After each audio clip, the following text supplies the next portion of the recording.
घरोघरी उन्हाळी वाळवणाचे पदार्थ बनवण्याची लगबग ही सुरू झालेली आहे. आमच्या इकडे सगळ्यात पहिला पदार्थ बनतो तो म्हणजे सांडगे. मिश्र डाळींचे सांडगे अगदीच चवदार होतात. कसे बनवायचे चला बघूया. 1 वाटी हरभऱ्याची डाळ, त्याच्या अर्धी मुगाची डाळ आणि त्याच्याही अर्धी उडदाची डाळ घ्यायची. या तिन्ही डाळी स्वच्छ धुवून घ्यायच्या आणि पाणी टाकून रात्रभर भिजवून घ्यायच्या.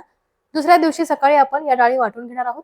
डाळीतलं पाणी पूर्णपणे निथळून बाजूला काढायचं आहे आपल्याला आणि मग ही डाळ मिक्सरच्या भांड्यामध्ये वाटून घ्यायची आहे. मिक्सरच्या भांड्यामध्ये डाळ टाकली, 4 ते 5 लसणाच्या पाकळ्या, चवीनुसार मीठ आणि मिरची पावडर टाकली आणि अगदी जाडसर भरड भरड असं वाटून घेतलेलं आहे. बघा अशा पद्धतीनं जाडसर आपल्याला वाटायचं आहे. आता हे मिश्रण आपण एका भांड्यामध्ये काढून घेऊया आणि याचे सांडगे तोडून घेऊया. आता आपण सांडगे कसे तोडायचे ते बघूया.